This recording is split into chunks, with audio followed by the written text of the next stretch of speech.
The scream of the hives cut through the morning fog before Elena even opened her eyes. She sat up in bed, heart hammering, certain that something terrible had happened outside. It was not the buzzing she was used to, the calm hum of thousands of bees working in harmony.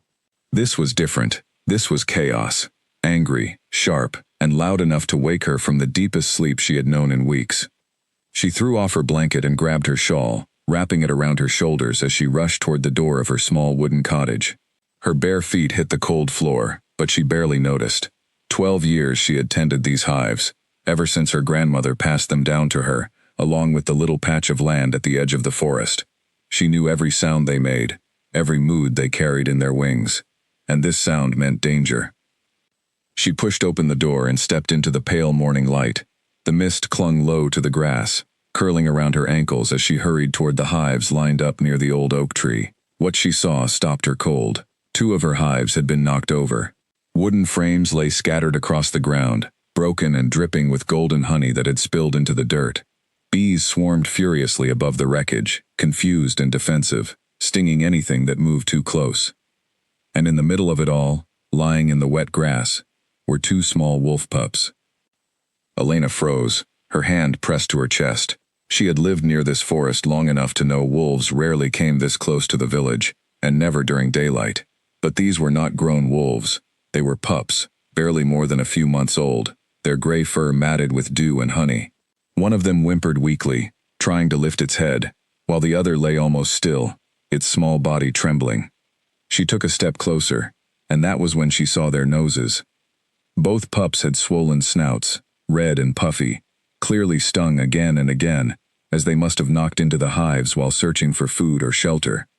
Their eyes were half closed, watering from the pain, and one of them let out a soft, broken sound that tugged at something deep inside her chest. She knew she should be afraid. She knew that approaching wild animals, even injured ones, could be dangerous. But something about the way they looked at her, helpless and trembling, made fear the last thing on her mind. The bees continued to swarm angrily overhead, agitated by the destruction of their home. Elena moved carefully, keeping her motions slow and steady, murmuring softly the way she always did when calming her hives. It seemed to work, at least enough to keep the bees from attacking her as she crouched down beside the pups. Up close, she could see just how much they had suffered. Their noses were swollen nearly twice their normal size, and thin trails of dried blood marked where sharp stingers had done their damage. The smaller of the 2 pups, its fur a shade darker than its sibling, opened its eyes just enough to look at her. There was no growl, no attempt to bite or flee, just quiet, exhausted trust. "Oh, you poor things," she whispered, her voice barely audible over the buzzing around them. "What happened to you?" She glanced around, half expecting to see a mother wolf nearby, ready to defend her young. But there was nothing. No tracks leading away. No signs of an adult wolf watching from the tree line. Just silence from the forest, as if it were holding its breath. Elena knew she had 2 choices. She could leave the pups where they were, let nature take its course as it always had in these woods, or she could bring them inside and try to help them. She thought of her grandmother, who used to say that every creature that crossed your path did so for a reason, even the smallest ones. Especially the smallest ones. She reached out slowly, letting the pups smell her hand before touching them. Neither pulled away. Carefully, she scooped up the smaller pup first, cradling it against her chest, feeling its rapid heartbeat through its thin frame. It whimpered but did not struggle. She repeated the motion with the second pup, now holding both close as she stood. The bees still swirled above the broken hives, and she knew she would need to deal with that mess soon. But right now, nothing mattered more than the 2 small lives shivering in her arms. She hurried back toward her cottage, careful with each step so as not to jostle them too much. Once inside, she kicked the door shut behind her with her heel and moved straight to the small table near the fireplace, laying down a folded blanket before setting the pups gently on top of it. In the better light of her home, she could see the full extent of their injuries. Small welts dotted their snouts, and even part of their paws, likely from pawing at their own faces in pain. Their fur, once probably soft and clean, was tangled with bits of grass, honey, and broken beeswax. Elena moved quickly, filling a small basin with cool water and grabbing clean cloths from a drawer. She also reached for a jar on her shelf, one filled with a pale green salve she made herself from herbs that grew along the edge of the forest, something her grandmother had taught her to prepare for stings and minor wounds. She had never used it on an animal before, let alone a wild wolf pup, but she had no other option. She soaked a cloth in the cool water and gently pressed it against the larger pup's nose first. It flinched at the contact but did not pull away completely, as if some part of it understood she meant no harm. She worked slowly, cleaning away the dirt and dried blood, murmuring softly the entire time, the same way she spoke to her bees when moving their frames or checking on their health. "There now," she whispered. "I know it hurts. Just a little longer." Once the area was clean, she dabbed a small amount of the salve onto the swollen skin, careful not to use too much. The pup let out a soft whine, but settled quickly, its small body relaxing slightly against the blanket. She repeated the same careful process with the second pup, taking her time, letting her calm voice fill the quiet room. By the time she finished, both pups lay still, their breathing slower and steadier than before. She sat back on her heels and studied them closely, for the first time since bringing them inside. They were beautiful animals, even in their injured state. Their fur held a silvery undertone she had never seen on a wolf before, catching the morning light in a way that almost seemed to shimmer. She reached out and gently ran her fingers along the back of the smaller pup, and that was when she noticed something strange. Faint markings ran along its fur, subtle lines that curled and looped in patterns too precise to be natural. She leaned closer, tilting her head, trying to make sense of what she was seeing.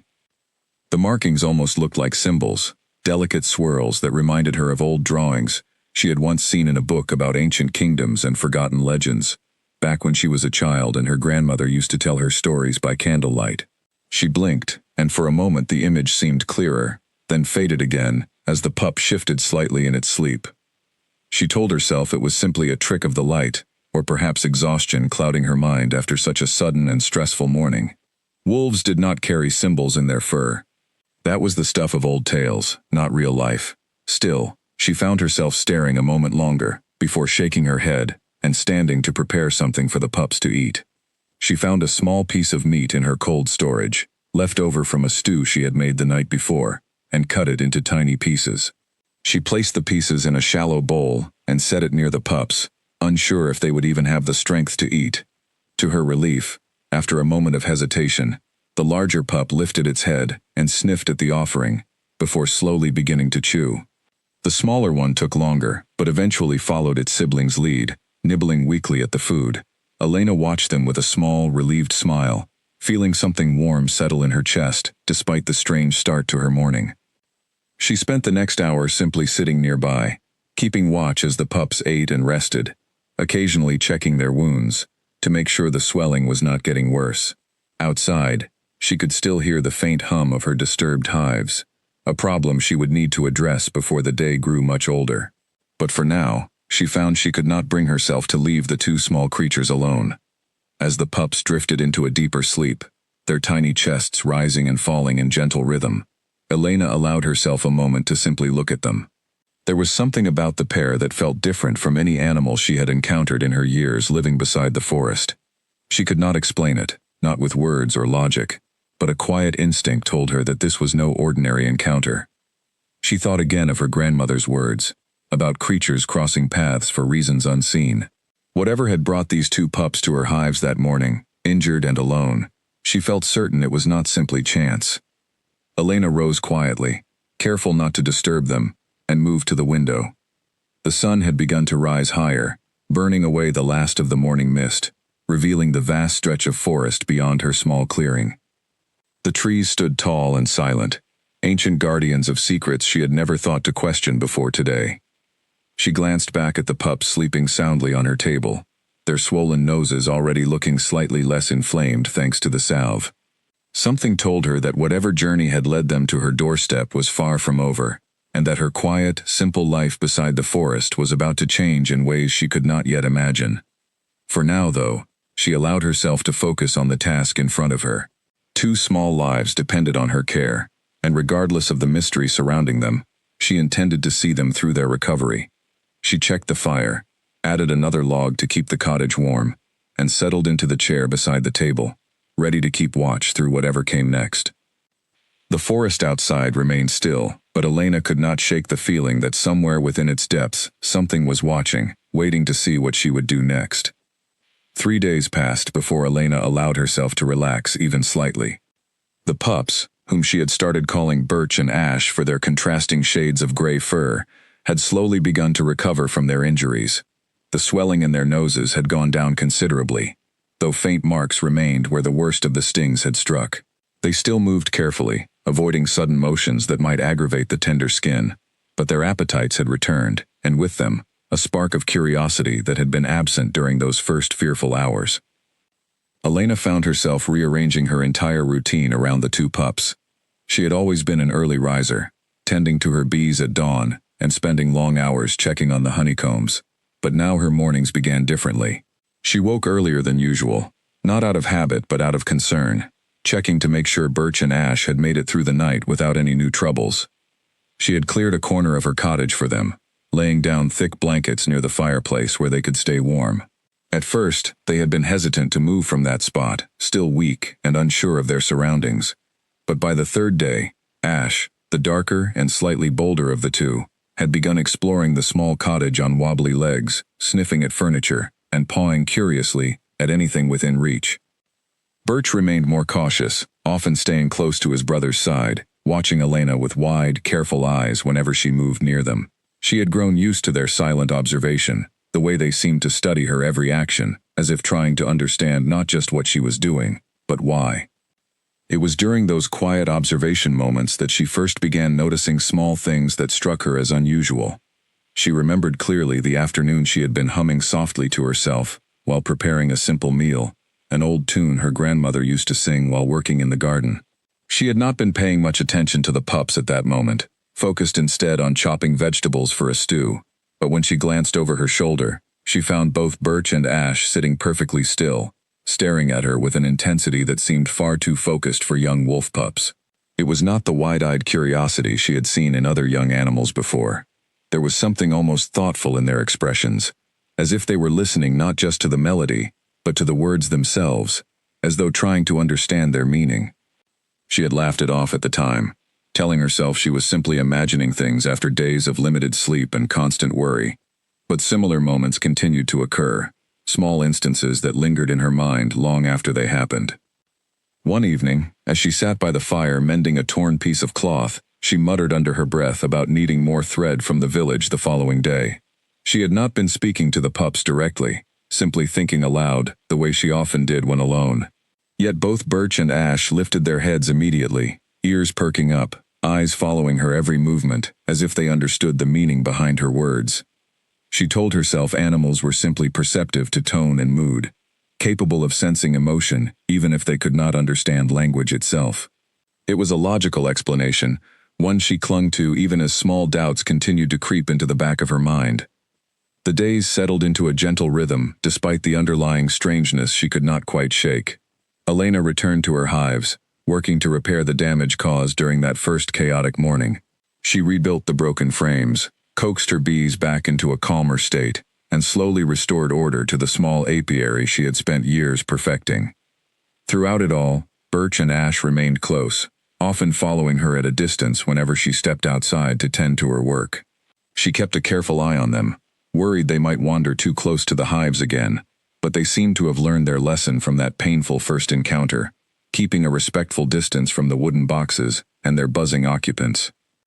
Instead, they seemed content to explore the edges of her small clearing, sniffing at flowers, chasing after fallen leaves carried by the breeze, and occasionally engaging in playful wrestling matches that left them both rolling in the grass, tails wagging, with unmistakable joy.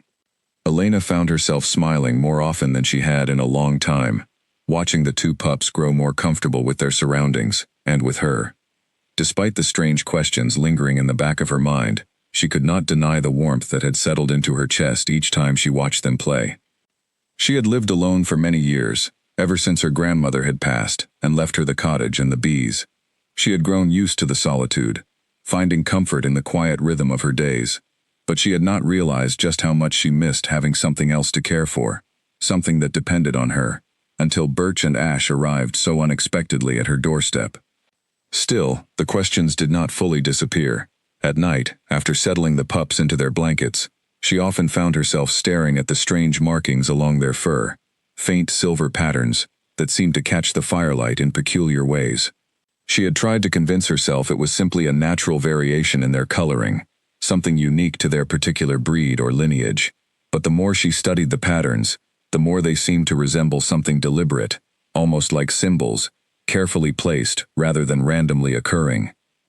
She thought about asking someone in the village, perhaps old Margit, who had lived near the forest longer than anyone else and often spoke of legends passed down through generations. But something held her back each time she considered it. Perhaps it was fear of sounding foolish, or perhaps some quiet instinct telling her that this was not yet the right time to seek answers from outside her small home. Instead, she continued caring for the pups, allowing herself to simply enjoy their growing companionship, while the mystery surrounding them remained unspoken, tucked away in the back of her mind like a puzzle she was not yet ready to solve. One particularly quiet evening, as rain tapped gently against the cottage roof, Elena sat by the fire with a cup of warm tea, watching Birch and Ash curled together near the hearth. Their breathing had grown slow and steady, signaling they had drifted into peaceful sleep after a day full of exploring and playing. She studied their sleeping forms for a long moment, taking in the way the firelight danced across their fur, highlighting those strange, delicate patterns once again. A part of her wanted to reach out and trace the markings with her fingers, to understand what they truly meant. But she resisted the urge, not wanting to disturb their rest after such an active day. Instead, she leaned back in her chair, sipping her tea slowly, allowing the crackling fire and steady rain to lull her into a state of calm reflection. Whatever mystery surrounded these two pups, she decided, could wait for another day. For now, she was simply grateful they were healing, growing stronger, and finding comfort within the walls of her humble home. As she finally rose to prepare for bed, glancing one last time at the peacefully sleeping pups, she felt a quiet certainty settle over her. Whatever had brought Birch and Ash to her doorstep that fateful morning, she was determined to see their story through to the end, wherever that path might lead. Outside, the rain continued to fall steadily, washing over the forest that stretched endlessly beyond her small clearing, its ancient secrets remaining hidden beneath the darkness of night, waiting patiently for the moment they would finally be revealed. 2 weeks after that strange morning by the hives, Elena decided it was finally time to visit the village. Her supplies had dwindled, and with autumn approaching, she needed thread, salt, and a few other essentials that could not be gathered from the forest alone. She had put off the trip longer than usual, reluctant to leave Birch and Ash alone even for a few hours, but she had built a small enclosure near the cottage, using wooden fencing, secure enough to keep them safe while she made the short journey. The walk to the village took just under an hour, following a worn dirt path that wound through the edge of the forest, before opening into rolling fields dotted with small farmhouses.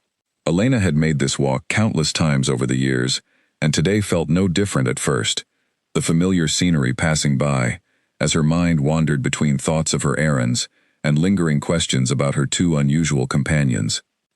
The village itself was small, little more than a cluster of homes surrounding a central square with a well, a modest market, and the old stone chapel that had stood for generations. Elena moved efficiently through her tasks, greeting familiar faces with polite nods as she gathered her supplies from the various stalls set up for the weekly market.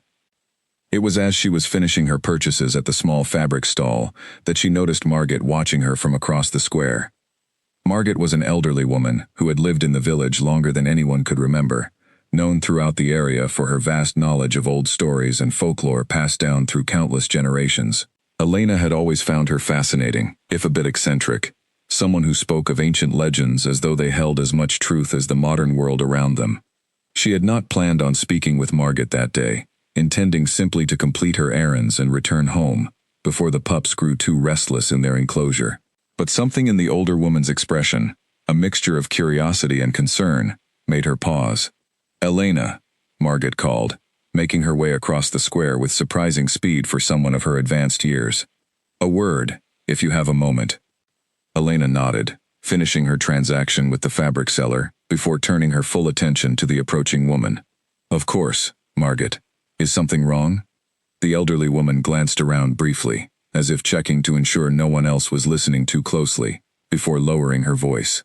"I heard from young Peter, who delivers milk near your cottage, that you have taken in 2 wolf pups. Is this true?" Elena felt a small flicker of surprise, though she supposed news traveled quickly in such a small community. "Yes, that's true. I found them injured near my hives a couple weeks back. I've been caring for them since." Margot's expression shifted, concern deepening across her weathered features. "May I ask what they look like? Their coloring, specifically?" The question struck Elena as odd, but she answered honestly. "They're gray, mostly, though one is darker than the other. Why do you ask?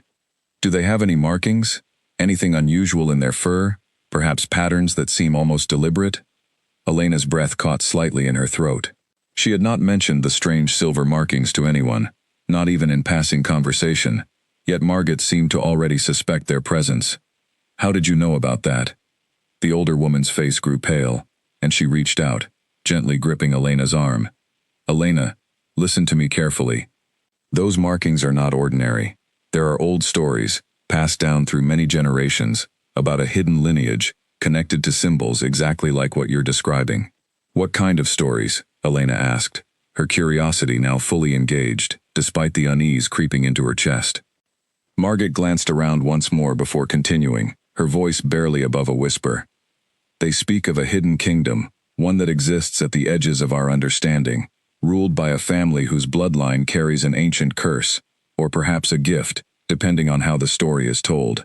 Members of this family are said to bear those very markings, patterns that appear both in human form and in another shape entirely." Elena felt a chill run down her spine despite the warm afternoon sun. "You're suggesting that Birch and Ash aren't simply wolves?" "I'm suggesting you should be very careful," Margot replied, her grip tightening slightly on Elena's arm.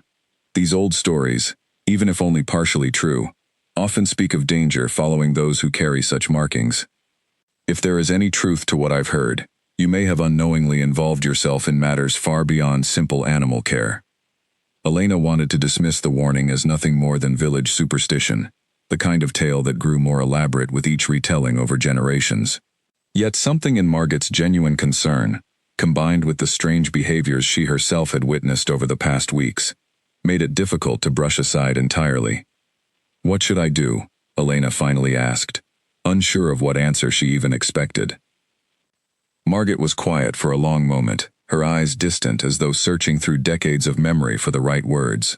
"Watch them closely," she finally said.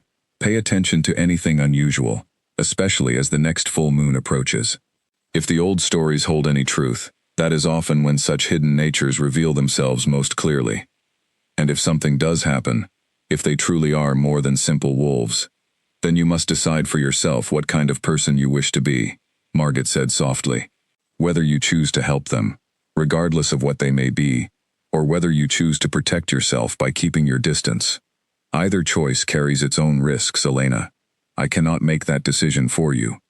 The conversation left Elena feeling unsettled as she made her way back home, her basket of supplies suddenly feeling heavier than it should.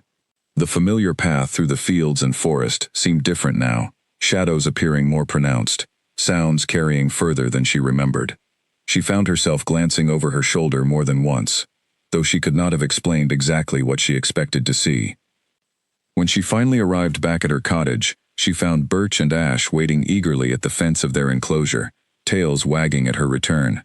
The sight brought a small measure of comfort, a reminder that whatever mysteries surrounded them, they were still the same gentle creatures she had cared for over the past weeks. She released them from the enclosure, watching as they bounded around her, sniffing at the basket of supplies with obvious curiosity. She knelt down, running her hands gently along their fur, studying once again those faint silver markings that had captured her attention since that very first day. "What are you two really?" she murmured softly, more to herself than to the pups. Neither offered any response beyond affectionate nuzzling against her hands, but Elena could not shake the feeling that the answer to her question was far more significant than she had initially imagined. That night, after settling into her usual routine of feeding and caring for the pups, Elena found herself unable to sleep. She lay awake in her bed, staring at the ceiling, replaying Margot's words over and over in her mind. Hidden kingdom, ancient bloodline, danger following those who carry such markings. She glanced toward the window, where a sliver of moonlight filtered through the curtains, casting soft shadows across her room. According to her calculations, the next full moon was still nearly 2 weeks away. She had time, she told herself, time to observe, to prepare, to understand more, before anything potentially significant occurred. Yet despite her attempts to remain calm and rational, a quiet unease settled deep within her chest, a feeling that the peaceful simplicity of her life beside the forest was beginning to shift into something far more complex and uncertain. She eventually drifted into restless sleep, her dreams filled with vague images of silver patterns and distant castles she had never seen, sensations of longing and danger she could not quite explain upon waking the following morning. The days that followed passed with a strange mixture of normalcy and underlying tension. Elena continued her daily routines, tending to her bees, caring for Birch and Ash, completing the simple tasks that had always brought her comfort and stability. Yet now, every unusual movement from the pups, every lingering glance that seemed too knowing for simple animals, carried new weight in her mind. She began keeping a small journal, something she had never done before, recording each strange behavior she witnessed, no matter how small. The way Birch tilted his head whenever she spoke certain words, as though understanding their deeper meaning. The way Ash seemed to position himself protectively near the cottage door whenever strangers passed along the distant road, well before Elena herself noticed their approach. Individually, each observation could be explained away through simple animal instinct or coincidence. But together, compiled within the pages of her journal, they painted a picture that grew increasingly difficult to ignore. She thought often of Margit's warning about the approaching full moon, and found herself both dreading and anticipating its arrival in equal measure. Part of her hoped the night would pass without incident, allowing her to continue believing in simple, rational explanations for the strange occurrences surrounding her two companions.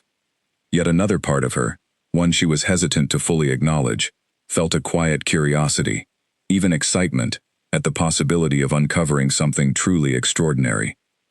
As the days continued to pass, drawing closer to that fateful night, Elena found herself watching the sky each evening, tracking the moon's gradual progression toward fullness, wondering what truths it might finally reveal about the two mysterious pups who had so unexpectedly changed the course of her quiet, simple life. The days leading up to the full moon brought a strange shift in Birch and Ash that Elena found impossible to ignore.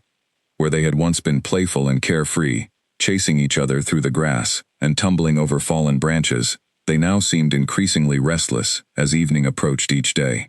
Elena noticed how they paced near the cottage windows once the sun began to set, their ears constantly swiveling toward distant sounds she could barely detect herself. She had continued recording her observations in her journal, filling page after page with details that seemed to grow stranger by the day. Just 3 nights before the full moon was set to arrive, she witnessed something that finally erased any lingering doubt about the true nature of her two companions. She had been sitting by the fire, mending a torn blanket, when she heard a soft, unusual sound coming from the corner where Birch and Ash typically slept. It was not a growl or a whimper, the sounds she had grown accustomed to over the past weeks. Instead, it almost resembled speech, low and hushed, though the words themselves remained unintelligible. She set down her mending and moved quietly toward the corner, careful not to make any sudden noise that might startle them. What she saw made her stop completely still, her breath catching in her throat. Birch and Ash sat facing each other, their heads tilted in a manner far too deliberate for simple animal communication. The soft sounds continued, almost rhythmic, like a hushed conversation carried out in a language she could not understand. As she watched, transfixed, she noticed the faint silver markings along their fur seemed to glow ever so slightly, barely visible in the dim firelight, but unmistakable once she knew to look for it. She must have made some small sound of surprise, because both pups immediately turned toward her, the strange glow fading instantly from their fur, their expressions shifting back to the familiar innocence she had grown accustomed to seeing. For a long moment, neither moved, as if waiting to see how she would react. Elena slowly lowered herself to sit on the floor near them, her mind racing through everything Margit had told her weeks before. "I know you understand me," she said softly, her voice trembling slightly despite her attempt to remain calm. "Whatever you are, I know you're more than simple wolf pups." Birch and Ash exchanged what appeared to be a glance between themselves, something Elena had never witnessed in ordinary animals. After a moment, Ash, the bolder of the two, took a hesitant step toward her, pressing his head gently against her hand, in a gesture that felt remarkably intentional. "I'm not afraid," Elena continued, though her racing heart suggested otherwise. "I just want to understand. Whatever is happening to you, whatever you truly are, I want to help." The pups remained silent, offering no further indication of the strange communication she had witnessed moments before. Yet something in their behavior had shifted, a subtle acknowledgement that their secret, whatever it fully entailed, was no longer entirely hidden from her. Over the following days, Elena found herself paying even closer attention to every small detail, searching for further signs of the truth she now felt certain existed beneath the surface. She noticed how Birch would occasionally stand on his hind legs for just a moment longer than seemed natural, as though testing an unfamiliar posture. She observed how Ash's eyes, when catching the light at certain angles, seemed to hold a depth and awareness far beyond what she had seen in any other animal. She continued her normal routines outwardly, tending to her bees, managing her small household, maintaining the appearance of ordinary life, even as her internal understanding of the world around her continued to shift dramatically. She thought often of visiting Margit again, seeking further guidance about what to expect as the full moon drew nearer, but something held her back each time she considered the journey into the village. Perhaps it was fear of what further confirmation might mean, or perhaps a quiet desire to witness whatever truth awaited on her own terms, without additional influence or expectation from outside sources. Whatever the reason, she found herself simply waiting, watching, and preparing, as best she could, for whatever the coming night might reveal. 2 nights before the full moon, a fierce storm rolled through the region, bringing heavy rain and powerful winds that rattled the windows of her small cottage throughout the night. Elena kept Birch and Ash close during the storm, noticing how they seemed unusually anxious, pacing and whimpering, in ways that went beyond simple fear of thunder and lightning. She wondered if the storm itself carried some significance, related to whatever transformation awaited them, or if it was simply an unfortunate coincidence of timing. Either way, she found herself staying awake long into the night, watching over the pups as the storm raged outside, offering what comfort she could through soft words and gentle touches. By morning, the storm had passed, leaving behind a world washed clean, with clear skies and a crispness in the air that signaled autumn's steady approach. Birch and Ash seemed calmer as well, though Elena noticed a lingering tension in their movements that suggested the anxiety from the previous night had not fully dissipated. She spent that day preparing her cottage, as best she could, for whatever might occur during the approaching full moon. She gathered extra firewood, ensured her supplies of food and water were sufficient, and even reinforced the small enclosure outside, in case the pups needed additional space during whatever transformation might take place. Throughout her preparations, she found herself reflecting on the path that had led her to this point. Just weeks ago, her life had followed a simple, predictable rhythm, centered around her bees and the quiet solitude of her forest home. Now, she stood on the edge of what felt like an entirely different reality, one filled with hidden kingdoms, ancient bloodlines, and mysteries she could never have imagined encountering in her ordinary existence. Yet despite the uncertainty and underlying fear that accompanied these revelations, Elena found herself feeling something unexpected, a quiet sense of purpose. Whatever Birch and Ash truly were, whatever destiny or curse connected them to the strange markings along their fur, she felt a deep conviction that she was meant to be part of whatever came next. As evening approached on the day before the full moon, Elena sat with the pups near the fireplace, watching the flames dance and crackle while the last light of day faded outside her window. Birch rested his head against her leg, while Ash curled up nearby, both seemingly at peace, despite the uncertainty that loomed just beyond the horizon. "Tomorrow night," she said softly, more to herself than to the pups, "we'll finally understand what's truly happening." Neither pup responded verbally, of course, but Elena thought she noticed a subtle shift in their expressions, something that might have been acknowledgement, or perhaps even gratitude, for her willingness to stand beside them through whatever awaited. She spent the remainder of the evening in quiet reflection, occasionally glancing toward the window where the moon, still not quite full, hung low in the darkening sky. Tomorrow night, that same moon would reach its peak, and with it, Elena felt certain, the true nature of Birch and Ash would finally be revealed. Sleep came slowly that night, her mind filled with anticipation and lingering questions that refused to quiet themselves. Yet beneath the uncertainty, she felt a steady resolve settling within her chest, a quiet determination to face whatever truth awaited with courage and compassion, regardless of how strange or unexpected it might prove to be. The forest outside remained silent under the gradually brightening moon, its ancient secrets drawing ever closer to the surface, waiting for the moment when they would finally step into the light. The full moon rose slowly on the horizon, its silver light spilling across the treetops and flooding Elena's small clearing with an almost otherworldly glow. She had spent the entire day in a state of restless anticipation, unable to focus properly on any of her usual tasks. Even her bees seemed to sense her unease, their usual steady hum, carrying an unusual edge of agitation whenever she approached the hives.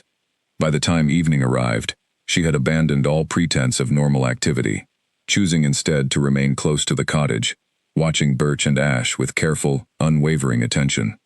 The pups had grown increasingly restless throughout the afternoon, pacing near the windows, occasionally letting out soft, distressed sounds that Elena had never heard from them before.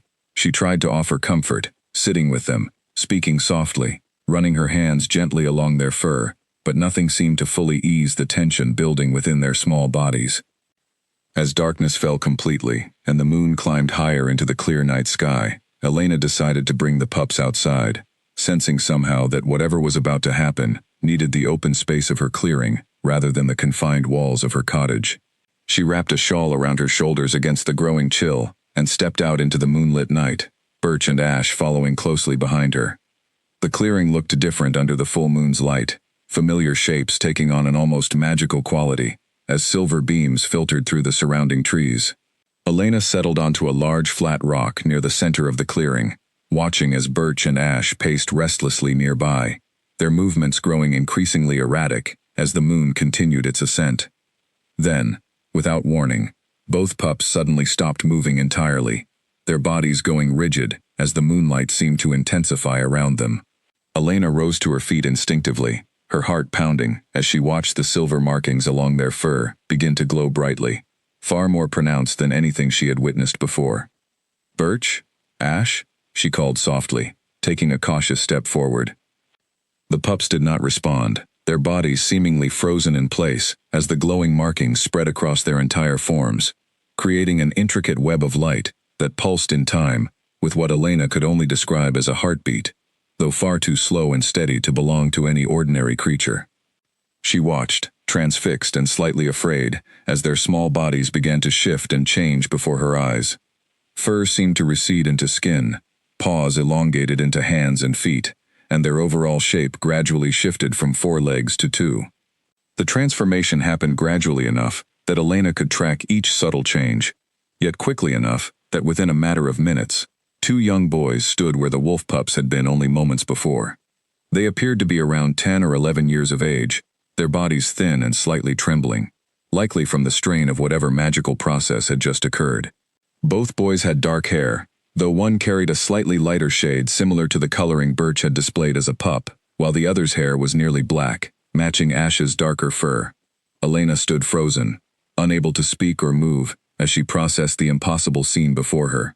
The boys blinked slowly, seemingly disoriented, before their eyes focused on her, recognition evident in their expressions despite their human forms.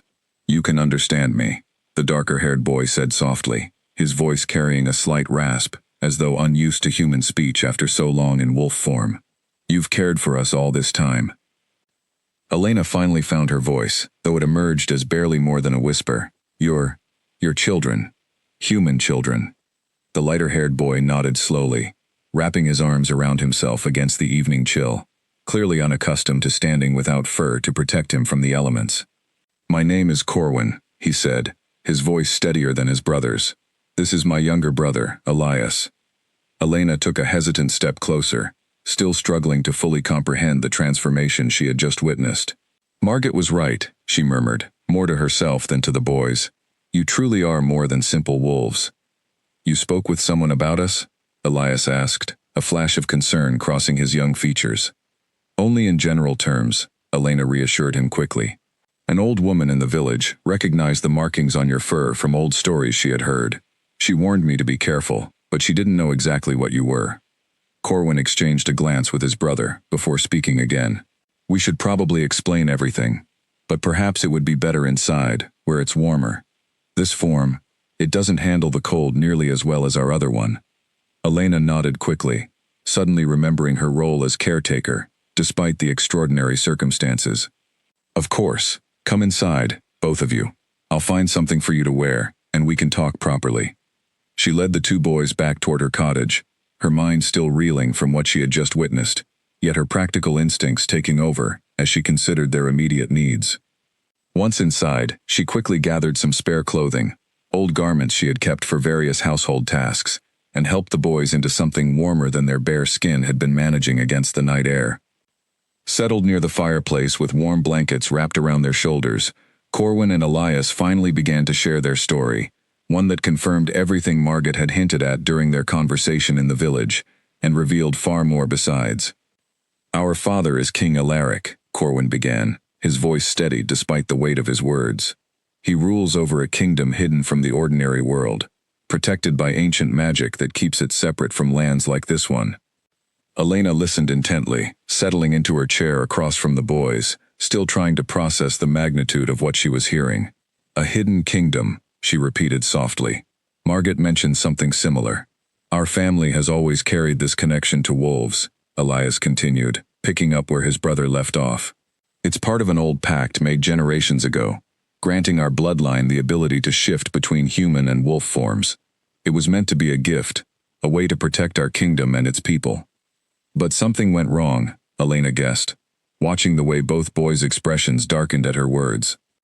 Corwin nodded grimly. Our father was betrayed by someone within his own court, a sorcerer named Malachor, who had long resented our family's rule. He orchestrated a rebellion, striking during a moment of vulnerability, and forced our father to flee for his life, along with what remained of his loyal guard. Elias and I were separated from our parents during the chaos, Corwin continued, his voice growing quieter. We managed to escape into wolf form, but the confusion of the attack, combined with our young age and limited control over the transformation, left us lost and disoriented. We wandered for what felt like endless days, searching for any sign of safety. That's when we found your hives, Elias said, guilt evident in his young voice. We were exhausted, hungry, and desperate. We didn't mean to cause such destruction, but we could smell food, and in our panic, we simply reacted without thinking clearly. Elena felt a wave of sympathy wash over her, understanding now the desperation that had led to that chaotic morning weeks before. You don't need to apologize, she said gently. I'm just grateful I was able to help, even without understanding the full truth. Your kindness likely saved our lives, Corwin said sincerely. Without your care, our injuries, combined with our exhaustion, might have proven fatal. Elena considered this for a moment, before asking the question weighing most heavily on her mind. What happens now? Are you safe here, or does this Malachor still pose a threat to you? The brothers exchanged a worried glance, and Elena immediately understood the answer before either spoke. Malachor's forces have likely been searching for us since the rebellion began, Elias admitted quietly. If he discovers we survived, he'll do everything in his power to ensure we don't reach adulthood to reclaim the throne. And your parents? Do you know if they're safe? Corwin shook his head slowly. We don't know. We were separated before we could learn their fate. It's possible they escaped to a safe location, but it's equally possible they didn't survive the rebellion at all. The weight of their situation settled heavily over the small cottage, the crackling fire providing the only sound for several long moments, as everyone processed the gravity of what had been shared. Elena found herself studying the two young boys, no longer wolf pups but children, burdened with responsibilities and dangers far beyond what any child should have to face. I won't pretend to understand everything about hidden kingdoms or ancient curses, Elena finally said, breaking the heavy silence. But I understand caring for those who need help, and I understand recognizing danger when it threatens innocent lives. Whatever happens next, you're welcome to stay here as long as necessary, while we figure out the safest path forward. Relief flooded across both boys' faces, evident even through the exhaustion still lingering from their transformation. Thank you, Corwin said sincerely. "We won't forget your kindness, regardless of what happens next." Elena managed a small, reassuring smile, though internally, her mind raced through countless questions and concerns about the path that now lay ahead. Whatever simple, peaceful life she had known before that fateful morning by her hives had irrevocably changed, replaced by a reality far more complex and dangerous than she ever could have anticipated. Yet as she looked at the two young boys before her, exhausted but safe for the moment within the walls of her cottage, she felt that same quiet conviction from before, settling firmly within her chest. Whatever challenges awaited, whatever dangers might eventually find their way to her doorstep, she was determined to see this through, to protect these two children who had so unexpectedly become part of her life. Outside, the full moon continued its slow descent across the night sky, its silver light gradually fading as dawn approached, bringing with it the promise of a new day, and with it, new challenges that Elena knew she would need to face head-on. The days following that revelation brought a new rhythm to Elena's small cottage, one shaped by the delicate balance between ordinary routine and the extraordinary reality now living under her roof. Corwin and Elias explained that they could shift between their human and wolf forms at will, though the process required significant concentration and left them noticeably drained afterward. During daylight hours, they generally preferred remaining in wolf form, finding it more comfortable and less likely to draw unwanted attention should anyone happen to pass near the cottage. As evening settled in, particularly when they felt secure within the safety of Elena's home, they would shift back to their human forms, allowing for easier conversation and a chance to stretch muscles unused to their wolf shapes. Elena found herself adjusting to this new normal with surprising speed, though certain moments still caught her off guard. Watching two children who had, only weeks before, been wolf pups sitting at her table, eating with proper manners and discussing matters of court politics and ancient magic, required a mental flexibility she never knew she possessed. She learned more about their kingdom during these evening conversations, a realm called Thornwood Hollow, hidden within a fold of magic that kept it separate from the ordinary world Elena had always known. The kingdom had existed for centuries, its people living in relative peace under the guidance of the royal family, whose connection to wolves granted them not just the ability to shift forms, but also a deeper connection to the natural world surrounding their hidden lands. "Our father always taught us that our gift was meant to serve our people," Corwin explained one evening, his young face serious beyond his years, as he spoke of responsibilities that would normally fall to someone much older. "We're meant to protect Thornwood Hollow, to ensure its safety and prosperity, not to use our abilities for personal gain or power." Malachor saw things differently, Elias added, a hint of anger coloring his usually gentle voice. He believed our family's rule had grown weak, too focused on peace and cooperation rather than strength and dominance. He wanted to reshape the kingdom according to his own vision, regardless of what our people actually wanted or needed. Elena listened to these explanations with growing understanding, piecing together a clearer picture of the political complexities that had led to such a dramatic and violent rebellion. She found herself both fascinated and deeply concerned by the implications, aware that harboring these two young princes, regardless of her genuine desire to help, placed her in a potentially dangerous position. Despite these lingering concerns, life within the cottage settled into moments of genuine warmth and connection. Elena discovered that Corwin possessed a naturally curious mind, constantly asking questions about her beekeeping practices, the plants growing throughout the forest, and the various aspects of ordinary human life that differed so greatly from what he had known within the protected walls of Thornwood Hollow's castle. Elias, meanwhile, revealed a gentler, more artistic nature, often found sketching simple drawings using charred sticks and scraps of parchment Elena provided from her limited supplies. He drew images of the forest, of Elena's bees, and occasionally, when his expression grew distant and melancholic, images of a grand castle and figures Elena assumed represented his parents. She began teaching them small skills useful for their current circumstances, showing Corwin the basics of tending a fire properly, teaching Elias simple methods for identifying edible plants within the forest. Both boys proved eager students, grateful for anything that helped them feel less helpless during their extended stay, away from their true home.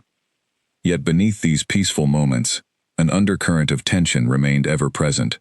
Elena noticed how both boys would occasionally freeze mid-conversation, ears straining as though listening for distant sounds only they could detect. A lingering habit from their time in wolf form that apparently carried over even during human moments.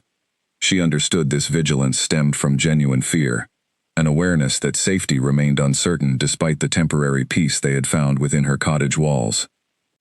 One afternoon, nearly a week after the full moon revelation, Elena returned from checking her hives to find both boys in wolf form, standing rigidly near the cottage's front window, their attention fixed intently on something beyond her sight. She approached cautiously, following their gaze toward the distant tree line where she could just make out the silhouette of a rider on horseback, moving slowly along the main road that skirted the edge of the forest. Her heart raced as she considered the possibility that this rider might represent the danger the boys had warned her about. She quickly moved to close the curtains, ensuring the cottage's interior remained hidden from outside view, before crouching down beside the anxious pups. "Do you recognize that rider?" she whispered, though she doubted the boys, even in wolf form, could offer a clear verbal response. Birch, or Corwin as she now knew him, let out a low, worried whine, while Ash pressed himself closer against Elena's side, seeking comfort despite his usual bolder nature. She watched carefully through a small gap in the curtains as the distant rider continued along the road, eventually disappearing from view without turning toward her isolated cottage. The tension slowly drained from the room once the rider had passed completely from sight, though Elena remained on edge for the rest of the day, checking the windows periodically and keeping the boys close by her side. That evening, once they had shifted back to human form, she raised the incident during their usual dinner conversation. "That rider," she began carefully, "do you think he was searching for you specifically?" Corwin exchanged a worried glance with his brother before answering. "It's difficult to say for certain. Malachor would likely send scouts throughout the region, searching for any sign of our survival. A single rider could simply be an unrelated traveler, or it could represent something far more concerning. We should probably discuss contingency plans," Elias added, his young voice carrying a maturity that seemed to increase whenever discussions turned toward matters of safety and strategy. "If Malachor's forces do discover our location, we'll need a plan for ensuring everyone's safety, including yours, Elena." The mention of her own safety struck Elena with unexpected weight. She had been so focused on protecting the boys that she had not fully considered the personal danger she might face, simply by association. "What kind of threat are we discussing?" she asked carefully.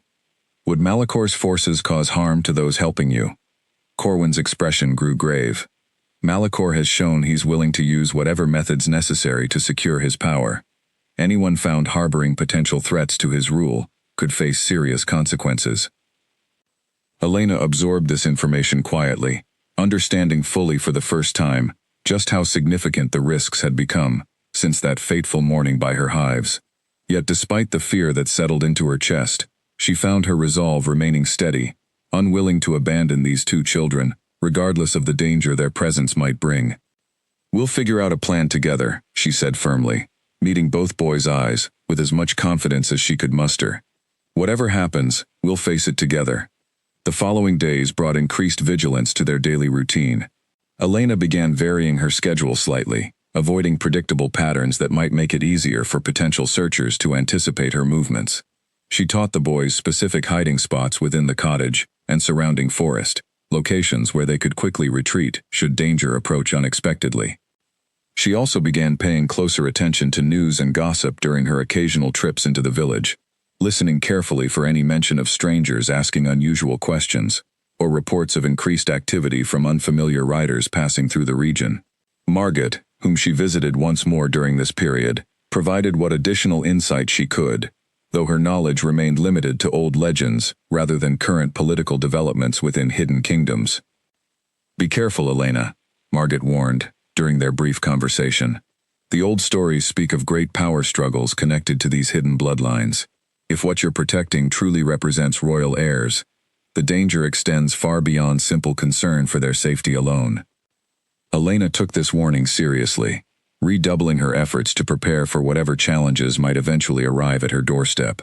She found herself sleeping lighter than usual, waking at the slightest unusual sound, her senses heightened by the constant awareness of potential danger lurking just beyond the peaceful facade of her forest home. Despite these growing concerns, Moments of genuine connection continued developing between Elena and the two young princes under her care. She found herself growing increasingly attached to both boys, their individual personalities becoming clearer with each passing day. Corwin's natural leadership qualities and quick intelligence reminded her of tales she had heard about wise and capable rulers, while Elias's gentle creativity and empathy suggested a kind and compassionate heart that would serve any kingdom well. As autumn deepened around them, bringing cooler temperatures and the first hints of falling leaves, Elena found herself hoping desperately that whatever conflict awaited would resolve favorably, allowing these two remarkable children the chance to eventually reclaim their rightful place, while ensuring their safety throughout whatever trials lay ahead. Yet even as she allowed herself these hopeful thoughts, a persistent unease remained, a quiet certainty that the peaceful days currently filling her cottage represented merely a temporary calm before a storm that would eventually demand far greater courage and sacrifice than she had yet been asked to provide. The rider Elena had spotted near the tree line proved to be only the beginning. Over the following 2 weeks, sightings of unfamiliar travelers near her isolated cottage became increasingly frequent. She noticed strangers pausing along the distant road more often than seemed natural, their attention lingering just a moment too long on the small clearing where her home stood among the trees. Some appeared as simple merchants or travelers passing through the region, but others carried themselves with a rigid posture and watchful alertness that suggested military training rather than ordinary civilian purpose. Corwin and Elias grew increasingly tense with each new sighting, their wolf instincts apparently attuned to detecting subtle signs of danger that Elena herself might have otherwise missed. She began trusting their heightened senses completely, adjusting her own behavior based on their reactions whenever unfamiliar figures appeared near the property. One crisp morning, nearly 3 weeks after the full moon revelation, Elena was tending to her hives when she noticed both boys, currently in wolf form, suddenly go rigid near the cottage's edge, their ears pressed flat against their heads, and Corwin let out a low, warning growl that carried a tone Elena had never heard from him before. She followed their line of sight toward the forest's edge and spotted 2 figures emerging from between the trees, moving with purposeful, deliberate steps directly toward her clearing. Unlike previous distant riders who had simply passed along the main road, these 2 individuals were clearly approaching her property with specific intention. Elena's heart began racing as she quickly assessed the situation. The figures wore dark cloaks that obscured much of their appearance, though she could make out the glint of metal weapons secured at their sides. She had no doubt these represented exactly the kind of threat Corwin and Elias had been warning her about since that first fateful revelation. "Inside now," she whispered urgently to the boys, though she doubted verbal instruction was necessary given their own obvious alarm. Together, they moved quickly toward the cottage, Elena's mind racing through the contingency plans they had discussed over recent weeks. Once inside, she quickly secured the door and moved to a hidden compartment beneath her kitchen floorboards, a space she had prepared specifically for situations exactly like this one. She gestured urgently for the boys to enter the small hidden space, watching with a mixture of fear and determination as they squeezed into the cramped compartment. "Stay absolutely silent," she instructed firmly. "No matter what you hear, I'll handle whatever comes next." She replaced the floorboard covering, arranging a small rug and table leg to disguise any sign of the hidden compartment beneath. Taking a deep breath to steady her racing nerves, she moved toward the front door, forcing herself to appear calm despite the fear pulsing through her entire body. She had barely settled into a position of forced composure when a firm knock sounded against her door. Elena opened it slowly, revealing the 2 cloaked figures standing just beyond her threshold, their faces partially hidden within deep hoods that cast shadows across their features. "Good morning," the taller of the 2 figures said, his voice carrying a cold, calculated politeness that immediately set Elena further on edge. "We're searching for information regarding some missing property. Perhaps you might be able to assist us." "Missing property?" Elena repeated, keeping her voice steady despite the anxiety twisting through her stomach. "I'm afraid I haven't encountered anything unusual out here. It's quite isolated, as you can see." The shorter figure spoke next, his tone carrying a subtle threat beneath its surface calm. "We've received reports of unusual wolf activity in this specific area. 2 young pups, potentially injured, matching a particular description we're tasked with locating." Elena forced herself to maintain a puzzled expression, drawing on every ounce of composure she possessed. Wolves do occasionally pass through this region, though I've never had direct encounters myself. My hives sometimes attract unwanted attention from various forest creatures, but nothing I would consider particularly unusual. The taller figure's eyes narrowed slightly, studying her expression with an intensity that made Elena's skin crawl. "You live alone out here?" "I do," she confirmed, keeping her voice steady. "Just myself and my bees. It's a quiet life, but one I've grown accustomed to over many years." A tense silence stretched between them, as both cloaked figures seemed to evaluate her responses, searching for any sign of deception. Elena held her ground, refusing to let her fear show despite the mounting pressure of their scrutiny. "If you happen to notice anything unusual," the shorter figure finally said, "any sign of the wolves we've described, we would appreciate you sending word immediately. There's a considerable reward being offered for reliable information." "Of course," Elena replied smoothly, though internally, she felt sick at the mention of a reward for information that could lead to such dangerous consequences for the boys hiding just beneath her feet. "I'll certainly keep watch." The two figures exchanged a brief glance before the taller one nodded curtly. "We appreciate your cooperation. We'll be in the area for the coming days, so please don't hesitate to reach out should you notice anything relevant." With that, they turned and made their way back toward the tree line, their movements measured and deliberate, clearly trained individuals rather than simple travelers. Elena remained standing at her doorway until they had completely disappeared from view, her entire body trembling with the release of tension she had been forcibly suppressing throughout the encounter. She quickly closed and secured the door, before rushing to release the boys from their hidden compartment. Corwin and Elias emerged, shaken but unharmed, both immediately shifting back to human form despite the daylight hours, apparently needing the ability to speak directly, given the severity of the situation. "They're getting closer," Corwin said grimly, his young face pale with genuine fear. "If they're specifically searching this area, it means they likely have some indication we survived and made it this far." "What do we do now?" Elena asked, her mind racing through possible options as the reality of their precarious situation settled fully upon her. Elias, usually the calmer of the two brothers, appeared visibly shaken by the encounter. "We might need to move further into the forest, somewhere less accessible than your cottage. If they return with reinforcements, or begin searching more thoroughly, this location may no longer be safe." Elena considered this suggestion carefully, weighing the practical challenges against the very real danger they now faced. The forest offers natural cover, certainly, but it also lacks the resources and shelter you currently have here. We need a plan that balances safety with sustainability. They spent the remainder of that tense afternoon discussing various options, eventually deciding on a compromise solution. Elena would prepare a hidden shelter deeper within the forest, stocked with basic supplies, where the boys could retreat should the search near her cottage intensify further. In the meantime, they would maintain heightened vigilance, watching constantly for any sign of returning searchers or additional threats. Over the following days, Elena worked diligently constructing the hidden forest shelter, utilizing her knowledge of the surrounding terrain to select a location naturally obscured by dense vegetation and difficult terrain. She stocked it with blankets, preserved food, and basic supplies, creating a viable refuge should circumstances require immediate evacuation from her main cottage. Throughout this preparation period, sightings of unfamiliar searchers continued periodically, though none returned directly to her property as the initial two figures had done.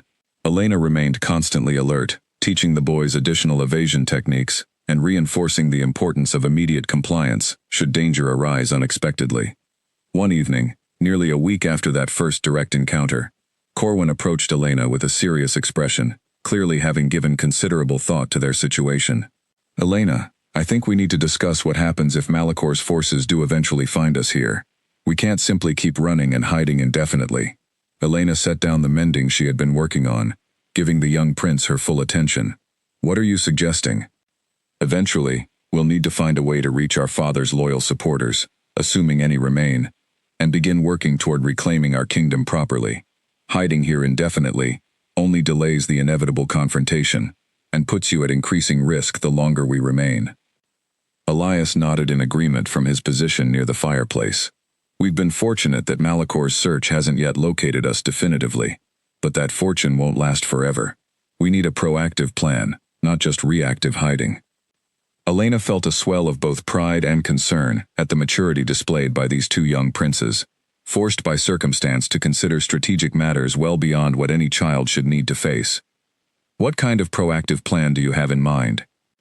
We know of a few locations where loyal supporters of our father might still be found, Corwin explained.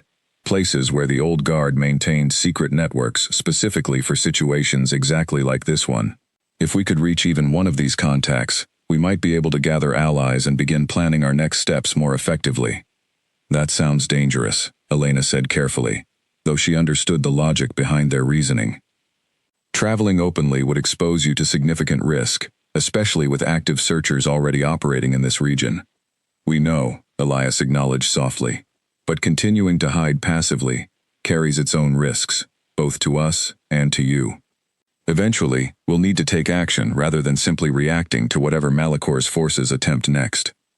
Elena considered their words carefully, recognizing the wisdom within their reasoning despite her instinctive desire to keep them safely hidden within her cottage indefinitely.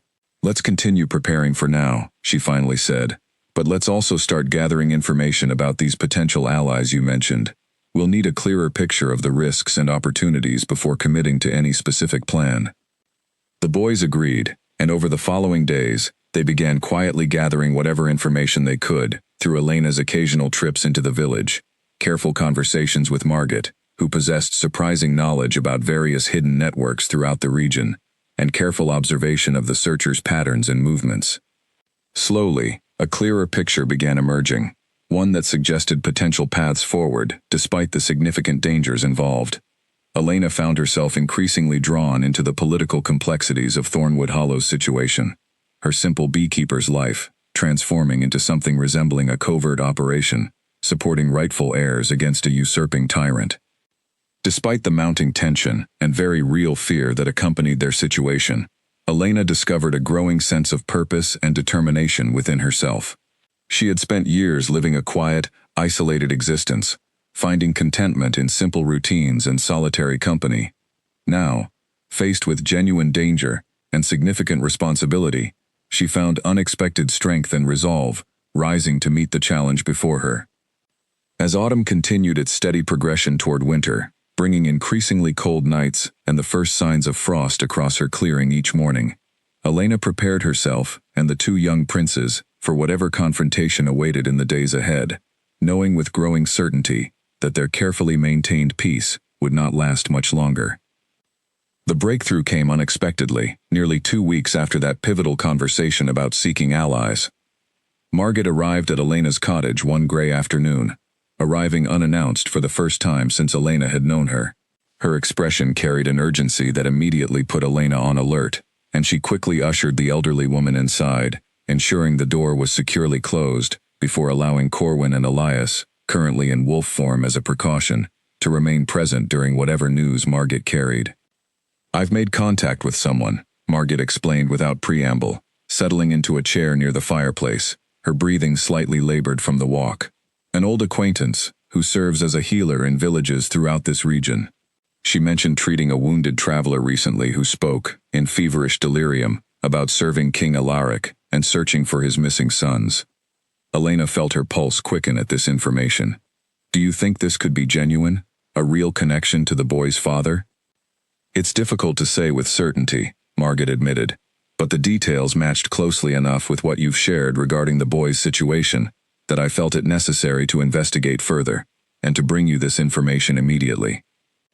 Corwin, listening intently despite his wolf form, let out a series of urgent sounds that clearly indicated his desire to learn more. Elena understood his eagerness and turned back to Margit. "Where is this healer located?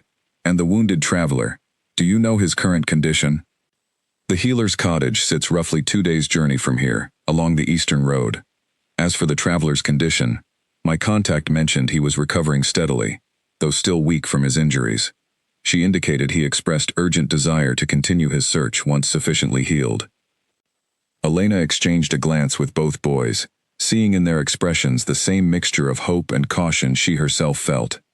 "This could be exactly the connection we've been searching for," she said carefully, "but it could equally represent a trap set by Malicor's forces, hoping to draw you out into the open. We need to investigate carefully, Corwin managed to communicate through a combination of body language and soft vocalizations that Elena had grown skilled at interpreting over recent weeks. Once Margaret had departed, promising to gather any additional information her contact might provide, the boys shifted back to human form to discuss the situation more thoroughly. This traveler could genuinely be one of our father's loyal guards, Elias said, his voice carrying cautious optimism. Captain Fenwick was severely wounded during the initial rebellion, separated from our group during the chaos. If he survived, and has been searching for us since, this could be our first real connection to any surviving support. But we can't simply assume this is genuine, Corwin cautioned. Malachor is cunning enough to construct exactly this kind of scenario, hoping desperate hope would draw us directly into a trap. Elena nodded in agreement. We need to verify this information carefully before taking any significant risks. Perhaps I could travel to this healer's location myself, gathering additional details before either of you attempt direct contact. The boys considered this suggestion, weighing the relative safety of Elena investigating alone against the urgency of potentially reconnecting with genuine allies. Eventually, they agreed this represented the most prudent approach, allowing verification without directly exposing the princes to unnecessary risk. Elena departed the following morning, leaving Corwin and Elias hidden safely within the forest shelter she had prepared weeks before, with strict instructions to remain cautious and alert throughout her absence. The 2-day journey to the healer's cottage proved uneventful, though Elena remained constantly vigilant, watching for any sign of suspicious activity along her route. Upon arriving at the modest cottage nestled within a small clearing similar to her own home, Elena was greeted by a woman named Ottilie, whose weathered but kind face immediately put Elena somewhat at ease. After explaining her connection to Margaret and expressing genuine concern for information regarding the wounded traveler, Ottilie agreed to allow Elena a brief conversation with the recovering man. She was led to a small back room where a man lay resting on a simple cot, his weathered face marked with several healing wounds, his overall condition suggesting recent trauma, consistent with the violent rebellion Corwin and Elias had described. As Elena entered, the man's eyes opened weakly, studying her with cautious assessment. "You're not from around here," he observed, his voice rough but alert despite his obvious weakness. "No," Elena confirmed carefully. "I've come seeking information. I understand you've been searching for someone, specifically, the sons of a king." The man's expression shifted immediately, alertness overtaking his previous exhaustion. "What do you know of this?" Elena chose her words carefully, unwilling to reveal too much until she felt confident in this man's genuine loyalty. "I may have information relevant to your search, but I need to verify your identity and intentions first. Can you tell me more about the circumstances that led to your injuries?" The man studied her for a long moment, before apparently deciding to trust her sufficient enough to share his story. "My name is Fenwick. I served as captain of the Royal Guard under King Alaric of Thornwood Hollow. During Malachor's rebellion, I was tasked with ensuring the safety of the king's 2 young sons, Corwin and Elias, during our escape from the castle." Elena felt a surge of relief and hope at hearing this confirmation, though she maintained careful composure, unwilling to fully reveal her own connection, until absolutely certain of Fenwick's genuine identity. "What happened during that escape?" "We were ambushed while fleeing through the forest surrounding the castle," Fenwick continued, his expression darkening at the memory. "I was severely wounded defending the young princes, allowing them the chance to shift into their wolf forms and escape into the surrounding wilderness. I lost consciousness shortly after, and when I eventually recovered enough to search for them, I found no trace of their whereabouts." "And King Alaric? Do you know his current status?" Fenwick's expression grew grim. "The king and queen managed to escape separately, though I've heard only fragmented reports since regarding their current location. Rumors suggest they've taken refuge with allies in a neighboring territory, working to gather support for eventually reclaiming the throne. But concrete information remains difficult to obtain given Malachor's tight control over communication throughout the region." Elena absorbed this information carefully, weighing the significant implications against her continued need for caution. "Captain Fenwick, if I told you the young princes were safe, currently under my protection, would you be willing to help reunite them with any surviving loyal supporters?" The captain's eyes widened with genuine shock and overwhelming relief. They're alive? Safe? Yes, Elena confirmed, finally allowing herself to fully trust this clearly loyal and genuinely concerned guard. I found them injured weeks ago and have been caring for them since. They're currently hidden safely, though we've become aware that Malicor's forces continue actively searching this region. Tears of relief filled Fenwick's eyes as he absorbed this miraculous news. I must see them, confirm their safety with my own eyes, and begin planning our next steps immediately. Every day that passes represents further consolidation of Malicor's illegitimate rule. You're still recovering, Elena cautioned gently. Perhaps we should wait until you're sufficiently healed before attempting any significant journey. There's no time to waste, Fenwick insisted, already attempting to sit up despite his obvious weakness. If Malicor's forces are actively searching your region, every additional day increases the risk of discovery. I need to see the princes immediately and begin coordinating with whatever loyal supporters remain. Elena recognized the urgency in his words, understanding that his military training and strategic thinking likely provided valuable insight regarding the genuine risks they faced. After brief consultation with Attili regarding Fenwick's medical condition, they determined he was sufficiently stable for careful travel, provided proper precautions were taken. They departed the following morning, moving cautiously along less traveled paths to minimize risk of encountering any of Malicor's searching forces. Fenwick, despite his weakened condition, proved remarkably resilient, his military training evident in his careful attention to potential threats throughout their journey. As they approached Elena's cottage, after 2 careful days of travel, she found herself filled with cautious optimism for the first time since this entire situation had begun. Perhaps, with Fenwick's guidance and connection to surviving loyal supporters, Corwin and Elias might finally have a genuine path toward reclaiming their rightful place and ending the dangerous uncertainty that had defined their recent existence. Yet even as hope grew within her chest, Elena remained aware that significant challenges still awaited. Malicor's forces continued their active search, and reuniting with scattered loyal supporters represented merely the first step in an undoubtedly complex and dangerous journey toward eventually reclaiming Thornwood Hollow's throne. As her cottage finally came into view through the trees, Elena quickened her pace, eager to reunite Fenwick with the young princes he had risked everything to protect, and to begin the next crucial phase in their ongoing struggle for safety and justice. The reunion between Fenwick and the young princes brought an outpouring of emotion that filled Elena's small cottage with a warmth she had not expected, given the tense circumstances surrounding their situation. Corwin and Elias, upon shifting back to human form and recognizing their father's loyal captain, rushed forward with genuine joy, embracing the weathered guard despite his still healing wounds. Fenwick, overcome with relief at finally confirming their safety, held both boys close, tears streaming freely down his weathered face. I feared the worst, he admitted, once the initial emotional reunion had settled somewhat. When I regained consciousness and found no trace of either of you, I assumed the rebellion's forces had captured, or worse. We managed to escape into the forest, Corwin explained, though we were injured and lost before Elena found us and provided the care we desperately needed. Fenwick turned toward Elena, with genuine gratitude evident in his expression. I owe you an immense debt for protecting these young princes when they needed help most. Whatever assistance you require going forward, please know you have my complete loyalty and support.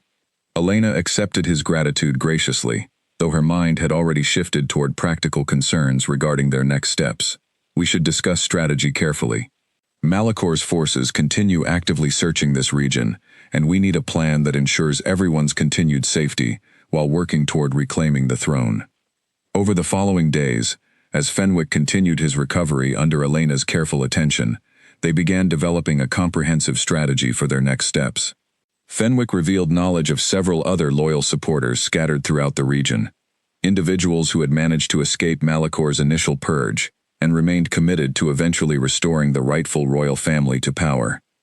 We'll need to gather these supporters carefully, Fenwick explained during one strategic discussion. Malicor maintains constant surveillance throughout the kingdom, making direct communication risky. We'll need to utilize careful, indirect methods to coordinate, without exposing ourselves prematurely. Corwin, displaying the leadership qualities Elena had noticed developing throughout their time together, took an active role in planning discussions. We should also consider reaching out to our parents, if reports of their location prove accurate. Reuniting our family would provide significant strength to our position, both practically and symbolically. Agreed, Fenwick confirmed, though locating them precisely will require careful investigation. I have contacts who might provide more specific information, but reaching them safely will require patience and careful planning. As their strategic planning continued, Elena noticed increasing signs that Malicor's search efforts were intensifying throughout the region. More frequent sightings of searching parties, combined with reports from Margit regarding increased questioning throughout nearby villages, suggested their window of relative safety was rapidly narrowing. The confrontation, when it finally arrived, came with sudden and terrifying speed. Nearly 3 weeks after Fenwick's arrival, as autumn's chill deepened into the first signs of approaching winter, Elena woke abruptly in the middle of the night to the sound of Corwin's urgent, low growling coming from the main room of her cottage. She rushed from her bed, finding both boys, currently in wolf form, standing rigidly alert near the window, their attention fixed on something beyond the darkness outside. Fenwick, sleeping nearby on a makeshift bed Elena had arranged, was already awake and reaching for the sword he had insisted on keeping close, despite his still healing injuries. "Torches," he said grimly, peering carefully through the window. Multiple riders approaching directly toward the cottage. Elena felt her heart plummet with fear as she recognized the seriousness of their situation. How many? At least 6, possibly more, Fenwick estimated, his military training evident in his rapid assessment. "This isn't a random patrol. They know exactly where to find us." "We need to move immediately," Elena said, already moving toward the hidden compartment beneath her floorboards, though she knew this time, simple hiding would likely prove insufficient, given the apparent scale of the approaching threat. "The forest shelter," Corwin managed to communicate, shifting quickly back to human form, despite the urgency of their situation. "We prepared it exactly for circumstances like this. We need to reach it before they arrive." Fenwick nodded in agreement, though his expression remained grim. "I'll create a diversion. Buy you time to reach safety. My injuries have healed sufficiently to handle a temporary confrontation." "Absolutely not," Elena said firmly. "We're not leaving anyone behind. We'll face this together, or not at all." The captain's expression softened slightly at her determination, though urgency remained evident in his tense posture.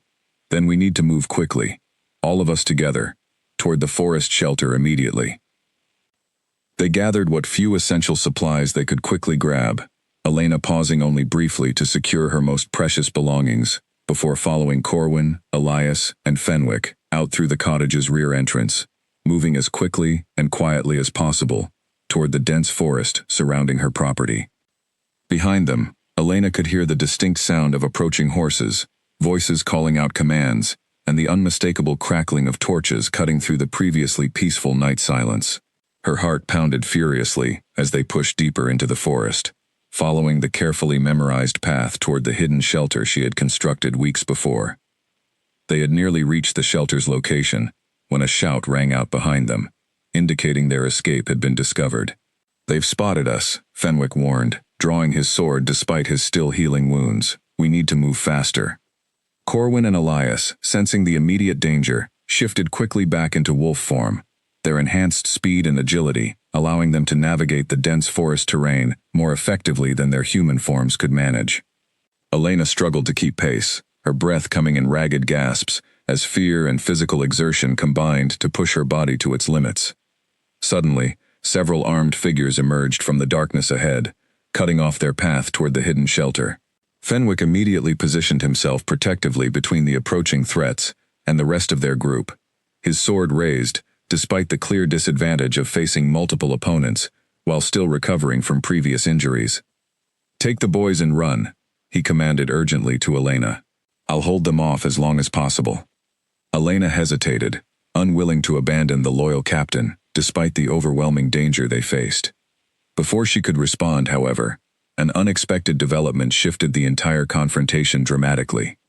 The forest around them erupted with sudden activity, as dozens of bees, drawn by some instinct Elena could not fully explain, swarmed furiously from hives she had strategically placed throughout the forest weeks earlier, as an additional layer of protection she had never fully explained even to the boys.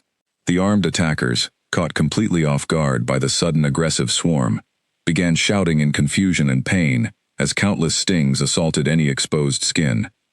Elena had spent years learning to work harmoniously with her bees, understanding subtle signals and behaviors that allowed her unprecedented influence over their collective actions.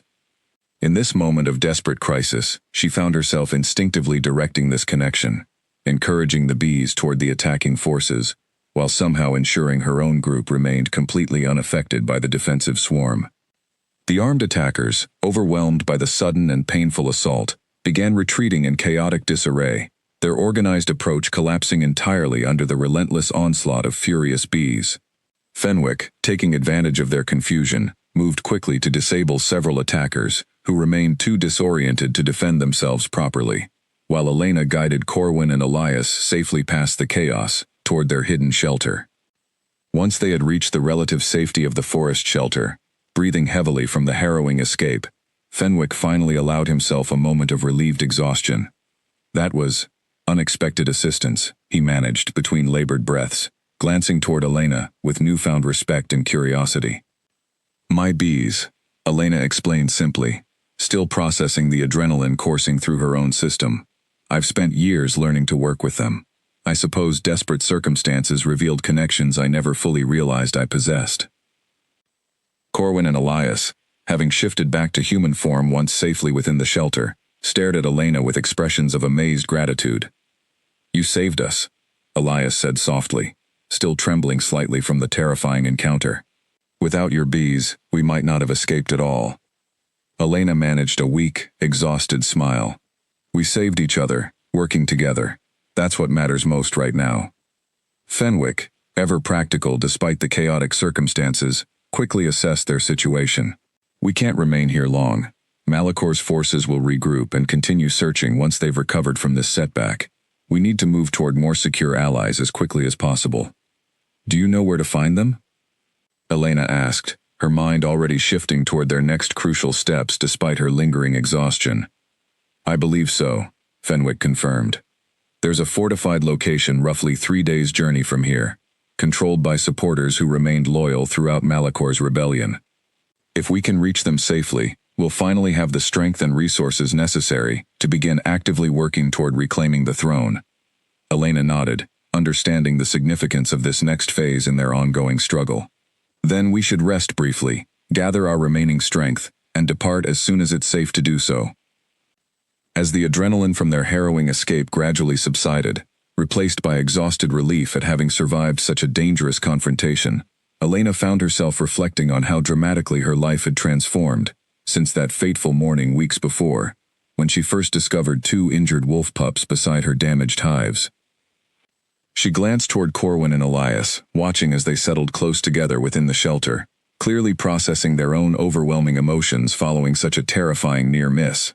Whatever challenges remained ahead, she felt a renewed sense of determination and purpose, understanding fully now the depth of her commitment to ensuring these 2 remarkable young princes reached safety, and eventually, their rightful destiny. Outside the hidden shelter, the forest remained silent once again, the chaos of their desperate escape gradually fading into the darkness of the night, leaving behind only the quiet resolve of those determined to see their dangerous journey through to its conclusion. The journey toward the fortified stronghold proved arduous, filled with careful navigation around potential threats and constant vigilance against the possibility of renewed pursuit. Fenwick led them along carefully chosen paths, drawing on his extensive knowledge of the region's terrain to avoid main roads where Malicor's forces might maintain active surveillance. Elena found herself growing increasingly capable throughout their journey, her natural resourcefulness proving invaluable as they navigated challenges ranging from finding safe shelter to identifying edible plants when their limited supplies ran low. Corwin and Elias alternated between wolf and human forms depending on immediate circumstances, their comfort with the transformation process having grown significantly since that first revelatory night weeks before. Elena noticed how their confidence had strengthened considerably, no longer the frightened, injured pups she had discovered beside her hives, but increasingly capable young princes, preparing to reclaim their rightful destiny. On the 3rd day of their journey, as afternoon sunlight filtered through the thinning autumn canopy above, they finally arrived at their destination. The fortified stronghold, cleverly disguised as an unremarkable collection of farm buildings from a distance, revealed its true defensive nature upon closer inspection, with reinforced walls and carefully positioned lookout points that suggested significant military preparation.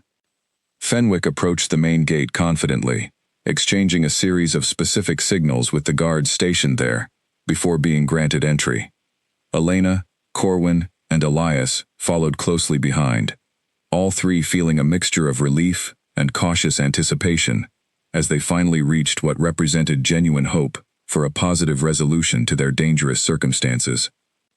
Inside the compound, they were greeted by a distinguished older woman who introduced herself as Lady Seraphina, one of King Alaric's most trusted advisors, who had managed to escape Malicor's initial purge, along with a small group of loyal supporters. Her reaction upon seeing Corwin and Elias was immediate and emotional, tears filling her eyes, as she embraced both young princes with genuine relief and joy. "We feared you had perished during the rebellion," she said, her voice thick with emotion.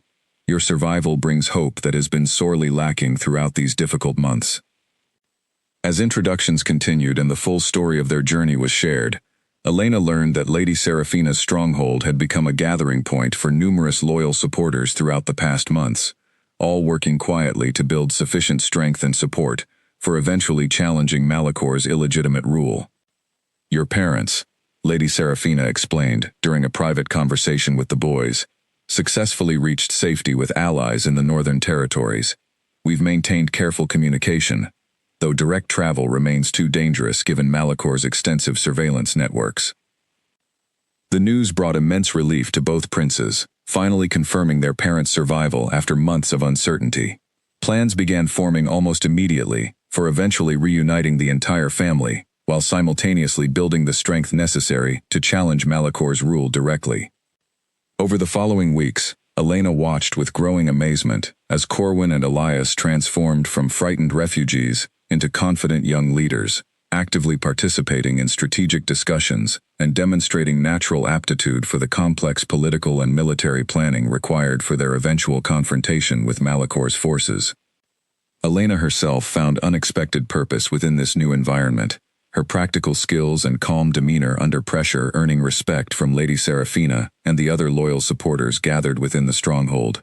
She assisted with various logistical challenges, her experience managing her own small property, translating surprisingly well to the larger-scale operations required for their growing resistance movement. As winter settled fully across the region, bringing heavy snows that provided natural protection against large-scale military movements, the Loyalist forces used this relative lull to solidify their planning and gather additional strength. Messages were carefully exchanged with King Alaric and Queen Isolde, coordinating a comprehensive strategy for eventually reclaiming Thornwood Hollow's throne. Finally, as spring began melting the winter snows, the moment arrived for their carefully coordinated plan to unfold. King Alaric and Queen Isolde arrived at Lady Seraphina's stronghold, their emotional reunion with Corwin and Elias bringing tears to everyone present, including Elena, who watched the joyful family reunion with genuine happiness, despite the complex emotions surrounding her own uncertain role in their unfolding story. "We owe you an immeasurable debt," King Alaric said to Elena during a formal audience shortly after his arrival, his regal bearing evident despite the difficult months of exile he had endured. "Your kindness and courage protected my sons when they needed help most desperately. Thornwood Hollow, and my family personally, will never forget your sacrifice." Elena, still adjusting to direct interaction with actual royalty, managed a graceful response despite her nervousness. "I simply did what felt right, Your Majesty. Anyone would have done the same, faced with two injured innocent creatures needing help." Few would have shown such consistent courage and compassion throughout the following months, Queen Isolde added warmly. "You've earned our family's eternal gratitude, and whatever role you wish to play, going forward within our kingdom's future." The final confrontation with Malicor, when it finally arrived weeks later, proved decisive though not without significant tension and danger. The combined Loyalist forces, strengthened by months of careful planning and the returning confidence of the royal family, moved systematically to reclaim Thornwood Hollow's castle and surrounding territories. Elena played a crucial role during this final campaign, her unique connection with bees proving unexpectedly valuable during several tense confrontations, providing both defensive capabilities and creative solutions that helped minimize violence, while still effectively neutralizing Malicor's remaining forces. Corwin and Elias, now confident in their abilities and deeply committed to their kingdom's future, fought alongside their father's loyal guard, with a maturity that impressed everyone witnessing their transformation, from frightened refugees into capable young princes. Malicor himself, upon realizing the overwhelming support that had rallied behind the returning royal family, attempted to flee rather than face the consequences of his rebellion directly. However, his escape was ultimately unsuccessful, and he was captured and brought before King Alaric to face judgment for his actions against the rightful crown and the suffering he had caused throughout the kingdom during his brief, illegitimate rule. With Malicor's rebellion finally ended and King Alaric properly restored to his rightful throne, Thornwood Hollow began the process of healing and rebuilding after the months of uncertainty and conflict that had gripped the hidden kingdom. Elena found herself invited to remain within the castle as an honored guest, her contributions to the royal family's survival and eventual restoration earning her a position of genuine respect and appreciation throughout the kingdom. Corwin and Elias, now fully embracing their roles as princes preparing for future leadership responsibilities, remained deeply connected to Elena, often seeking her guidance and companionship despite their return to royal life. Their bond, forged through those difficult months of shared danger and mutual support, remained strong, regardless of the significant changes in their circumstances. "You'll always be family to us," Elias told Elena one evening, as they sat together in the castle gardens, watching the sunset paint the sky in brilliant shades of orange and gold. "Whatever happens going forward, we won't forget everything you did for us." Elena smiled warmly, feeling genuine contentment despite the dramatic transformation her simple life had undergone since that fateful morning, weeks before, when she first discovered 2 injured wolf pups beside her damaged hives. "I'm grateful for everything this journey has taught me," she replied honestly. "I never imagined such an ordinary morning would lead to such an extraordinary adventure." King Alaric, approaching the garden bench, where Elena sat with his sons, smiled warmly at the genuine affection evident between them. "Elena, we would be honored if you considered making Thornwood Hollow your permanent home, should you wish it. Your bees would certainly find our royal gardens quite hospitable, and our kingdom would benefit greatly from your continued presence and wisdom." Elena considered this generous offer carefully, weighing her deep attachment to her simple forest cottage against the genuine connections and purpose she had discovered throughout her unexpected journey. Ultimately, she realized that home was not simply a physical location, but rather the meaningful relationships and sense of purpose she had cultivated throughout this remarkable experience. "I would be honored to accept your generous offer, Your Majesty," she finally replied, watching genuine joy spread across both Corwin and Elias's faces at her decision. "Though I hope you'll allow me occasional visits back to my forest cottage, to tend the hives that started this entire remarkable journey." "Of course," King Alaric agreed warmly. "Thornwood Hollow's gates will always remain open, both for your continued residence here, and for whatever visits you wish to make to your beloved forest home." As the sun continued its descent beyond the castle's elegant towers, Elena found herself reflecting on the incredible journey that had brought her from a simple, isolated beekeeper to a trusted friend and advisor within a hidden royal kingdom. She thought of Margit's wisdom about creatures crossing paths for reasons unseen, understanding now more fully than ever the profound truth contained within those simple words. 2 injured wolf pups, discovered beside her damaged hives on an ordinary morning, had led her toward a destiny far greater and more meaningful than she ever could have imagined. As she watched Corwin and Elias laughing together nearby, their earlier trauma healed through months of growth, courage, and unwavering support, Elena felt profound gratitude for the unexpected path her life had taken. Thornwood Hollow, once hidden and struggling under the weight of rebellion and uncertainty, now stood restored and thriving under its rightful, compassionate leadership. Elena's simple act of kindness toward 2 frightened, injured pups had ultimately contributed to healing an entire kingdom, proving that even the smallest acts of compassion could ripple outward with consequences far beyond what anyone might initially imagine.